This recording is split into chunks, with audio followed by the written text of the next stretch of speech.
Hello. Welcome again to our study of ancient church history. We are continuing our study of the Apostolic Fathers by looking at Ignatius of Antioch. Ignatius of Antioch was, according to tradition, a bishop of Antioch in Syria. And by bishop, we mean bishop in the New Testament sense of the word, not how the term came to be used in later centuries. He is credited with writing letters, sometimes referred to as the Ignatian correspondence. As he is writing, he has been taken to Rome to be martyred. He is believed by most to have been martyred during the reign of the Emperor Trajan, somewhere around 110 AD. Ignatius of Antioch was apparently a prominent figure in the early church in the early 2nd century. Eusebius writes, and at the same time Papias, bishop of the parish of Hierapolis, became well known, as did also Ignatius, whose fame is still celebrated by a great many. Perhaps more importantly, he is mentioned by his contemporary Polycarp in a letter that Polycarp wrote to the church at Philippi. In this letter, Ignatius is not only praised, but there is the implication that he met a martyr's death. Polycarp writes, I exhort you all, therefore, to yield obedience to the word of righteousness, and to exercise all patience, such as you have seen set before your eyes, not only in the case of the blessed Ignatius, and Zosimus, and Rufus, but also in others among yourselves, and in Paul himself, and the rest of the apostles. This do in the assurance that all these have not run in vain, but in faith and righteousness, that they are now in their due place in the presence of the Lord, with whom also they suffered. For they love not this present world, but him who died for us, and for our sakes was raised again by God from the dead. The writings of Ignatius of Antioch are the most problematic of the Apostolic Fathers, not because of Ignatius himself, but because we can't be certain as to what portion of the writings credited to him are genuine and which portions are not. There are 15 letters that have been ascribed to him. It is now universally agreed that 8 of them are later forgeries or pseudonymous writings. Pseudonymous means that the person actually writing it claims that it was written by someone else, usually an earlier and more prominent person. These 8 later writings date from no earlier than the 4th century, and possibly as late as the 6th century. In addition to language and style problems, as well as anachronisms that make them out of place for the early 2nd century, they aren't cited by any figures in the early church until the 6th century. By anachronism, it is meant something that is out of place for its time, a chronological inconsistency, something that doesn't fit the time period in which it is found. Perhaps you have seen a meme on Facebook or elsewhere that has Abraham Lincoln stating that you can't believe everything that you read on the internet.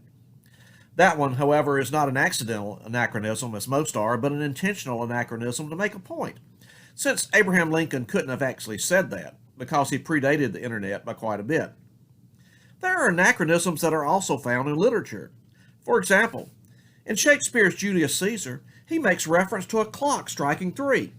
They didn't have such clocks during the time of Julius Caesar. In the play Antony and Cleopatra, Shakespeare has Cleopatra playing billiards, a game that doesn't appear to have been invented until more than 1,000 years later. During the early centuries of church history, it was a not unheard of practice to attach the names of an earlier prominent historical figure to your writings in order to give them more weight.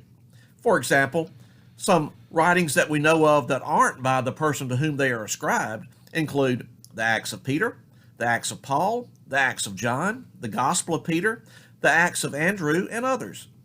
Somebody, or somebodies, apparently also used Ignatius' name to bolster the credibility of their writings. Philip Schaff, in writing in the Ante-Nicene Fathers, says, it is now the universal opinion of critics that the first 8 of these professedly Ignatian letters are spurious. They bear in themselves indubitable proofs of being the product of a later age than that in which Ignatius lived. Neither Eusebius nor Jerome makes the least reference to them, and they are now by common consent set aside as forgeries, which were at various dates, and to serve special purposes, put forth under the name of the celebrated Bishop of Antioch. The remaining 7 letters attributed to Ignatius are these: the letter to the Ephesians, to the Magnesians, to the Trallians, to the Romans, to the Philadelphians, to the Smyrnaeans, and also a letter to Polycarp. Even at narrowing it down to these 7 doesn't resolve all the problems, though. These are found in 3 different forms which vary considerably from each other: a long Greek version, a short Greek version, and a Syriac form. Only 3 letters are found in the Syriac form. It is now generally agreed that the shorter Greek form predates the other 2. Even settling upon the shorter Greek form, however, does not resolve all of the problems. Most scholars believe that even the short Greek form contains many later additions and interpolations. Schaff again writes, "The whole story of Ignatius is more legendary than real, and his writings are subject to grave suspicion of fraudulent interpolation." Albert Henry Newman wrote, "It seems highly probable that even the shorter Greek form has suffered extensive interpolation. How extensive no one is in a position to determine. The cautious student of the history of polity and doctrine will decline to base important conclusions on the unsupported testimony of these writings. Even if the reference to Ignatian epistles and the epistle of Polycarp be genuine, this would not prove the authenticity of the epistles in their current form." The word polity refers to church government. While there are various reasons for questioning the integrity of the writings ascribed to Ignatius, one of the primary reasons deals with the nature of church government as depicted in these writings. We will look at this in more detail in a few minutes. The pattern of church government seen in these writings is radically different from anything seen in any documents contemporary to the early 2nd century, or even to the late 2nd or early 3rd century. In contrast to the other writings of the time period, Ignatius elevates the bishop to a separate office superior to that of elders, a position that is sometimes referred to today as a monarchical or monarchical bishop. Ignatius also gives inordinate power and prestige to the bishop, saying that nothing involving the church can be done without the presence of the bishop, and that one should look upon the bishop as presiding in the place of God. The problem is that it doesn't bear even a remote resemblance to anything else in any other documents from this general time period, neither in the pages of the New Testament, nor in the writings of the early church fathers in the late 1st or early to mid-2nd century. They even seem radically out of place when compared to Christian writings in the late 2nd or even early 3rd century. To give an idea of the problem, the difference in time between Abraham Lincoln and the Internet is probably less than the difference between the church government described in the letters attributed to Ignatius and anything similar to it in other documents by early Christian writers.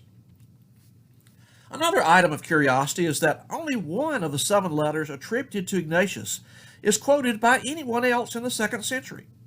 The letter to the Romans is quoted by Irenaeus in the late 2nd century. Interestingly enough, the letter to the Romans is the only one of the 7 letters that doesn't include the anachronistic references to the bishop.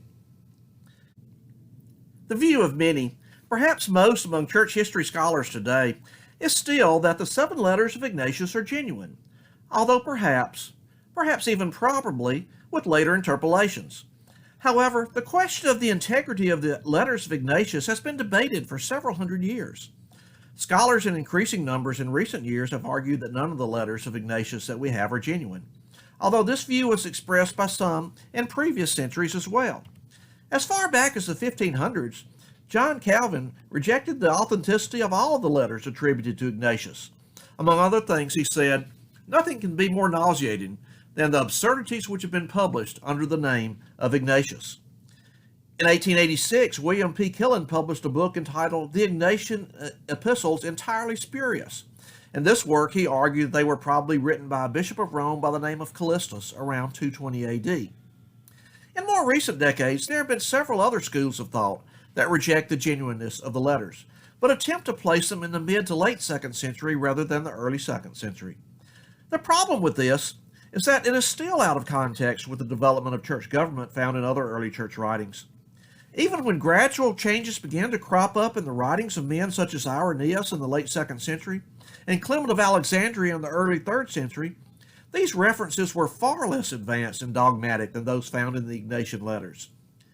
Any attempt to date the letters in their current form to any time sooner than the mid-3rd century would seem to require later additions or interpolations to bring it into sync with the history of the time.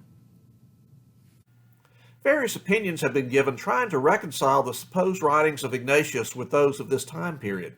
Some have suggested that the situation had already emerged locally in the town of Antioch. Others have suggested that he is trying to create a situation rather than report on an existing one. Neither of these explanations is satisfactory because the letters seem to depict an almost universal existence of monarchical bishops throughout the Mediterranean world, which we know from the other documents of the time is not the case. A more likely scenario is that a later writer is using the name of Ignatius in an attempt to justify the existence of monarchical bishops at a later time, perhaps in the mid to late 3rd century. In this scenario, a later writer may have taken the existing letters of Ignatius and inserted sections into them, or he may have composed letters from scratch, claiming that they were written by Ignatius. If it's the former, then some genuine portions of the letters would actually date to the early 2nd century BC. If it is the latter, then the entirety of the letters would date from a later time. What we can most likely know is that Ignatius wrote letters. Polycarp refers to them in a letter that Polycarp wrote to the Philippians. He writes, "Both you and Ignatius wrote to me that if anyone went into Syria, he should carry your letter with him, which request I will attend to if I find a fitting opportunity, either personally or through some other acting for me, that your desire may be fulfilled." The epistles of Ignatius written by him to us, and all the rest which we have by us, we have sent to you, as you requested. They are subjoined to this epistle, and by them you may be greatly profited, for they treat of faith and patience and all things that tend to edification in our Lord. Any more certain information you may have obtained respecting both Ignatius himself and those that were with him, have the goodness to make known to us. Irenaeus, in the late 2nd century, quotes from Ignatius' letter to the Romans, although he doesn't specifically state that Ignatius was the author.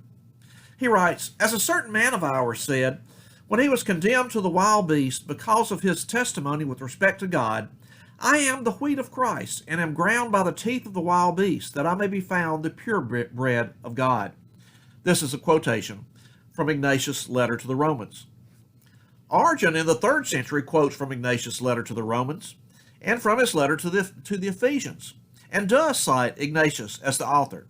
However, neither of these quotations are from sections of Ignatius' writings concerning the bishop. Eusebius in the early 4th century and Jerome in the late 4th century refer to 7 letters of Ignatius, but the integrities of the letter of Ignatius that have survived is questionable, at least in part. Although the shorter Greek recension is in favor now, the matter of the genuineness of the Ignatian epistles is probably far from settled. The prevailing view is that 7 of Ignatius' letters are at their core genuine, but with many additions dating from the mid-3rd century or later. We can infer from the writings of Polycarp that there was an early prominent man by the name of Ignatius who was from Syria, probably Antioch, and was being taken to Rome to be martyred. Irenaeus in the late 2nd century attests to his martyrdom as well. We can also know that this Ignatius wrote letters that were of significant value. We can gather from the writings of the 4th century historian Eusebius that Ignatius was a man of some fame.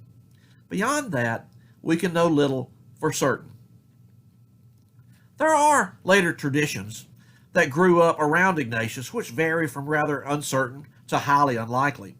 One tradition says that he was, like Polycarp and Papias, a disciple of the Apostle John. It is possible that he may have known the Apostle John, but we have no contemporary evidence of it. Another tradition says that he was the little child that was brought to Jesus in the Gospels, for example in Mark chapter 9. This appears to be based on the name Theophorus, which, if the Ignatian epistles are genuine, was a term that Ignatius used for himself in the openings of his letter. Ignatius, who is also Theophorus, is the way many of the letters begin. The word might mean God-bearer or carried by God. Most scholars, however, believe that Ignatius wasn't born until after Christ was crucified. Another claim was that he wrote letters to Mary, the mother of Jesus. None of these have any verification from anywhere near the time of Ignatius, and with the possible exception of his possible association with the Apostle John, are very unlikely and probably made up in later centuries. It is almost certain, however, that he either knew Polycarp or met him while Ignatius was being taken to Rome to be executed. 4 of Ignatius' letters claim to have been written from Smyrna, while Ignatius was being taken to Rome. Smyrna is the town where Polycarp lived. 3 other letters mention Polycarp by name, one of which is addressed to Polycarp himself. More credibly, Polycarp in his letter to the church at Philippi mentions Ignatius by name. If the writings of Ignatius are reliable, then he is ground zero for the earliest deviations in church government from what we see in the New Testament.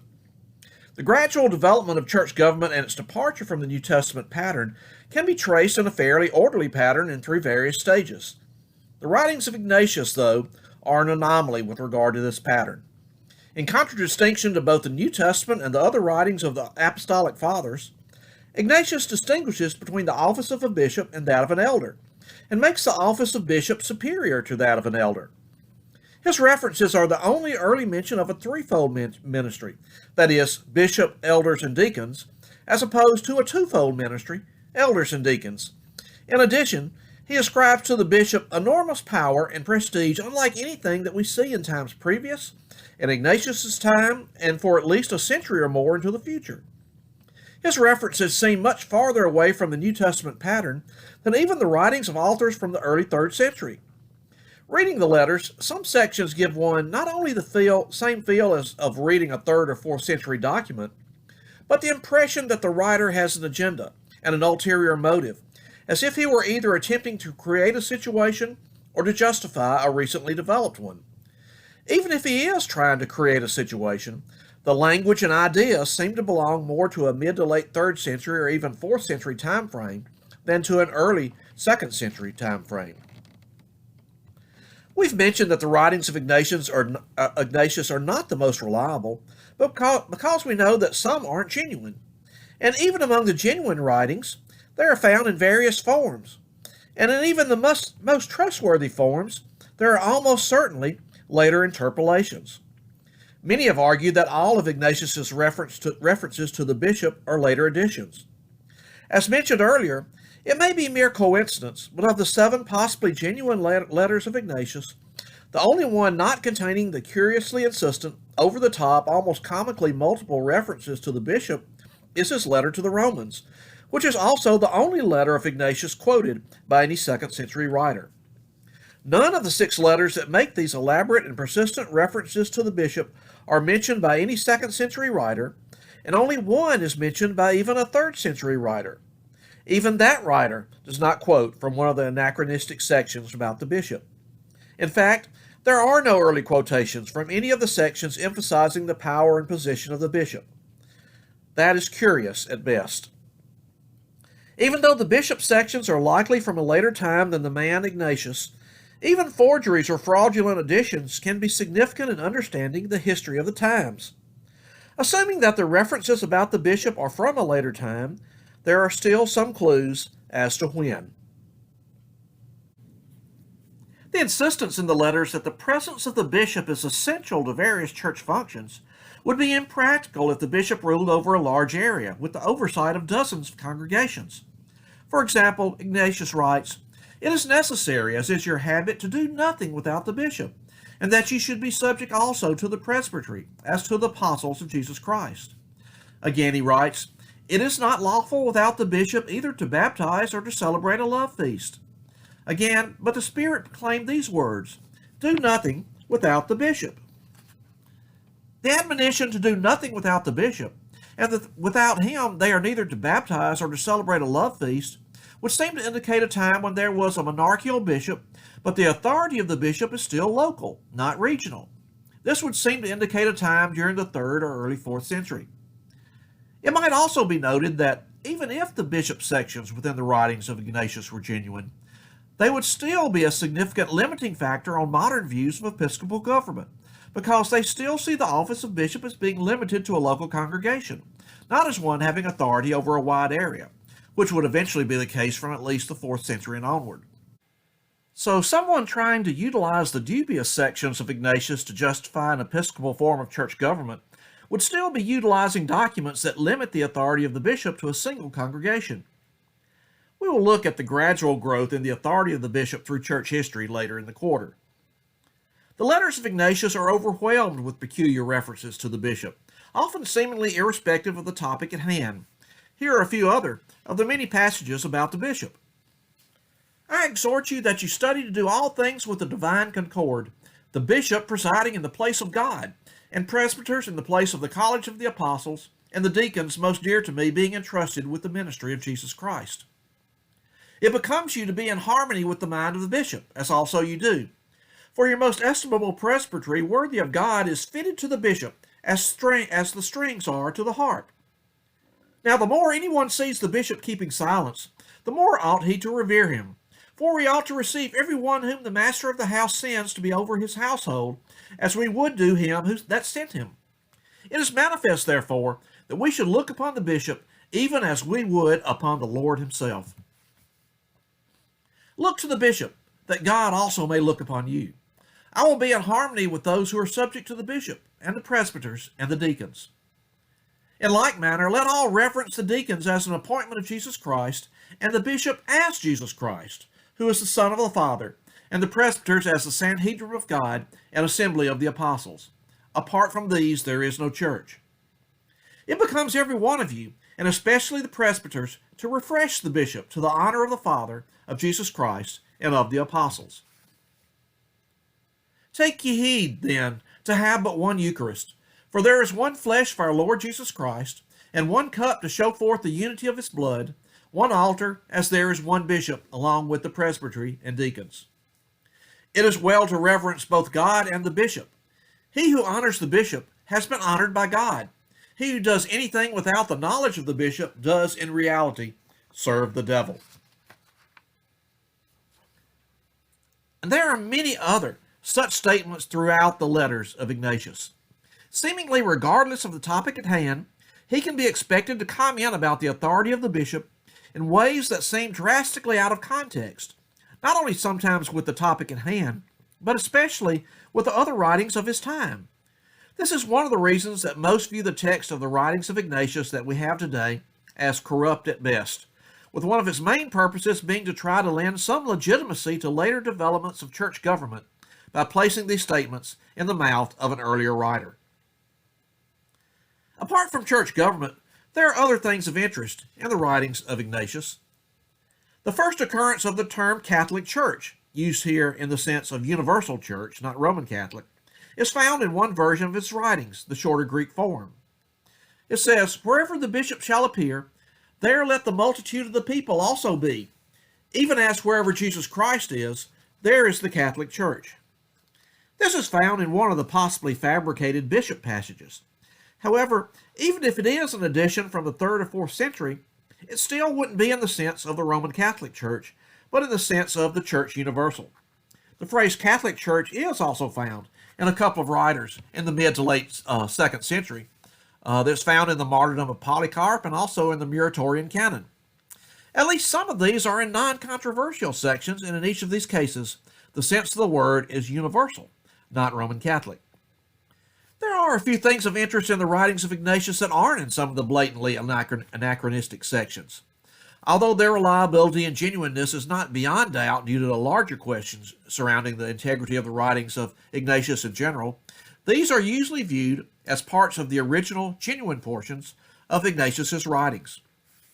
In the writings of Ignatius, we see what is the earliest mention outside of the New Testament of Sunday being the day of worship. Some today claim that the original day of worship for Christians was Saturday, and that it was changed to Sunday by the Roman Catholic Church in the 4th century. Church history just doesn't back that up, as there are very early references to Sunday being the day of worship for Christians.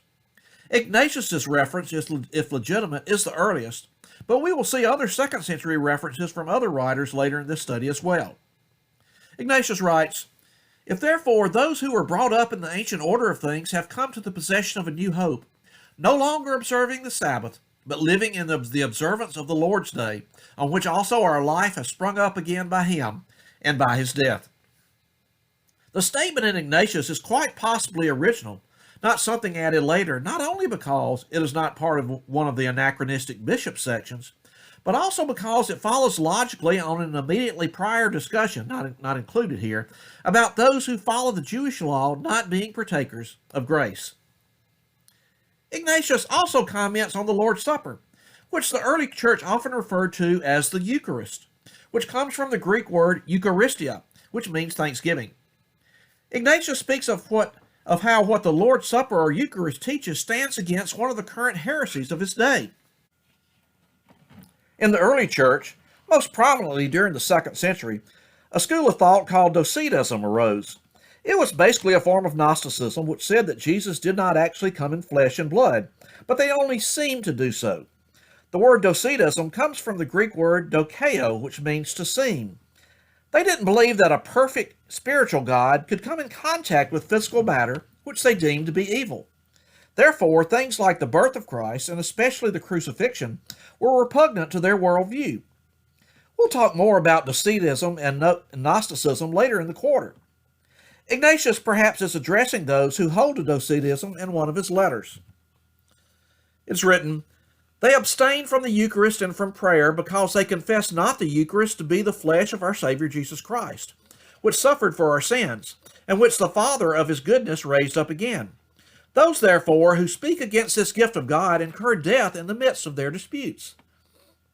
He makes the interesting and rather appropriate argument that if the Docetics didn't believe that Jesus came in the flesh, then neither did they believe that he shed his blood on their behalf. Therefore, they can't be partakers of that gracious offering for the forgiveness of their sins, and they are therefore condemned. He also writes, "Let no man deceive himself.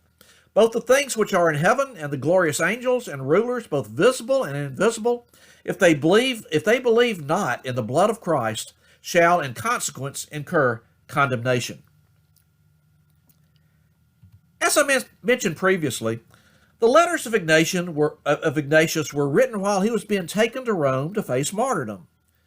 Ignatius expressed a desire for martyrdom that was almost morbid and over the top in his zeal to die. That is, if these are actually the words of Ignatius and not those for a later interpolator. It seems that he wanted to die for his faith, and, if necessary, he wanted to even provoke the wild beasts of the Colosseum to kill him. We can contrast that with Polycarp, who expressed a willingness to die for Jesus, a willingness to not avoid faithless actions to escape death, but not an express effort to try to be killed. Polycarp chose a path of avoiding persecution if possible, as long as it was consistent with faith in Jesus. Ignatius was not that way, and actually sought martyrdom. In writing to the church at Rome, he says this, "For if you are silent concerning me, I shall become God's. But if you show your love to my flesh, I shall again have to run my race.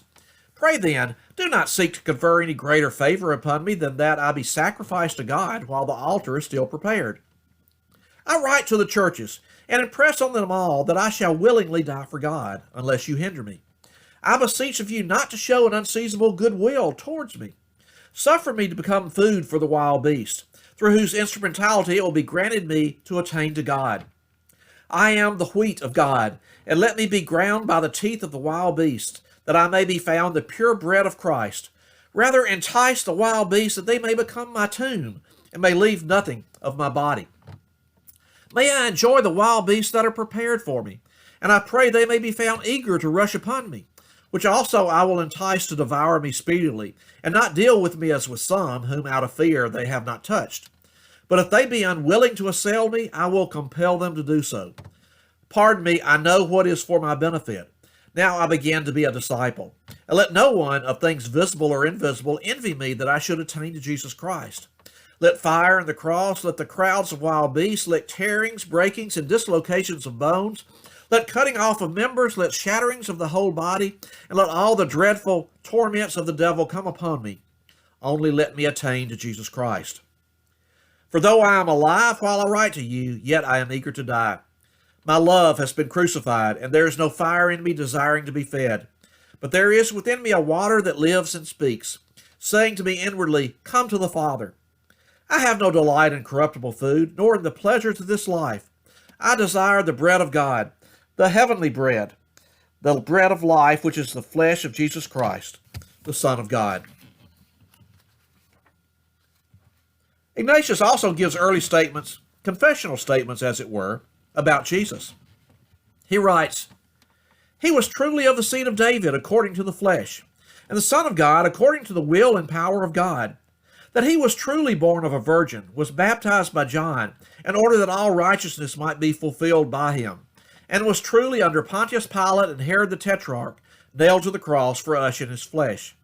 Of this fruit we are by his divinely blessed passion, that he might set up a standard for all ages, through his resurrection to all his holy and faithful followers, whether among Jews or Gentiles, in the one body of his church.